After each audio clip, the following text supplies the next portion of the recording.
Assalamualaikum warahmatullahi wabarakatuh. Let me introduce myself. I'm Siti Desra Maharani from kelas D. Jadi di video kali ini saya akan menyelesaikan tugas dari mata kuliah fisik domestik dari Nirma Paris.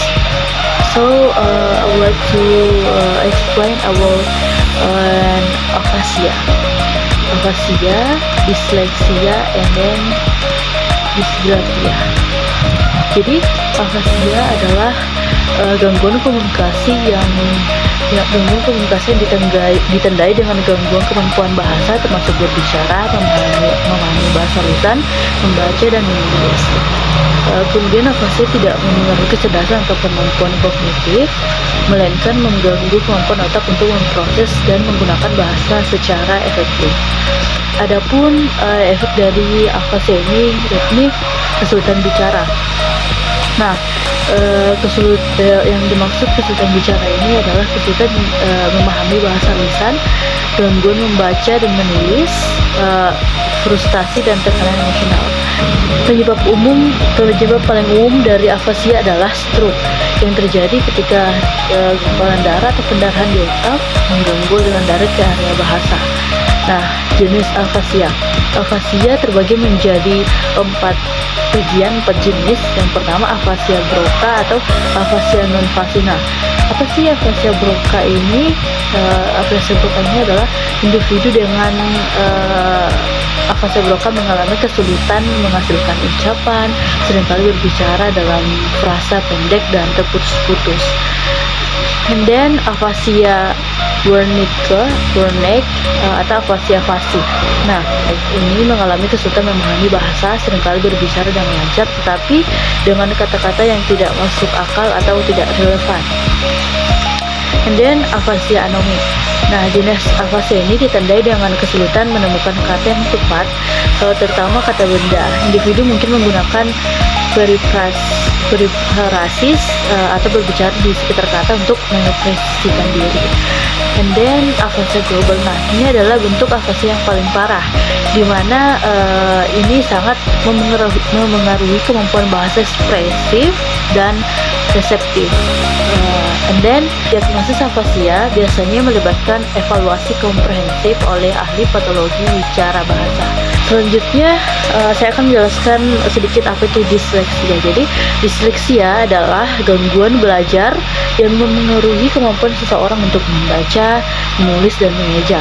Orang dengan disleksia mungkin mengalami kesulitan mengenali kata-kata, memahami apa yang mereka baca atau mengeja kata-kata dengan benar.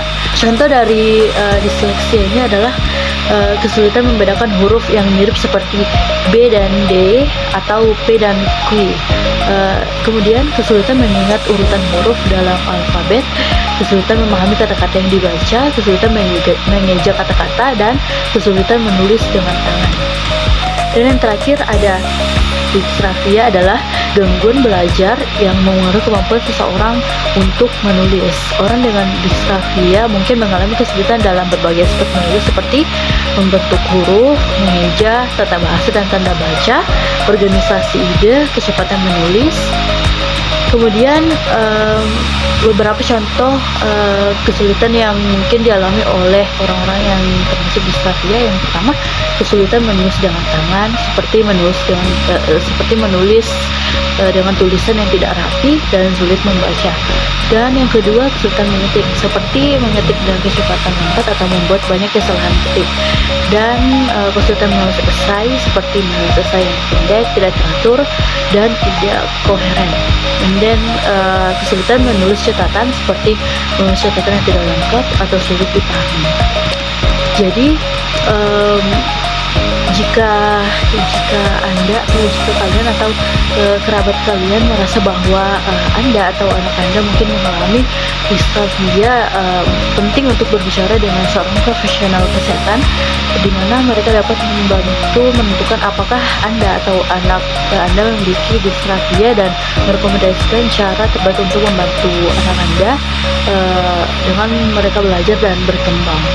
Namun, ada berbagai strategi yang dapat membantu orang dengan dengan diksgrafia seperti menggunakan alat bantu menulis seperti perangkat lunak pengolah kata atau keyboard khusus, menerima bantuan tambahan di kelas seperti bantuan dalam pekerjaan rumah atau pengajian, mengikuti terapi okupasi untuk membantu mengembangkan keterampilan motorik halus, dan melakukan latihan menulis secara teratur untuk meningkatkan keterampilan menulis. Cukup sekian dari saya. Apabila banyak memiliki kekurangan mohon dimaafkan. Terima kasih. Assalamualaikum warahmatullahi wabarakatuh.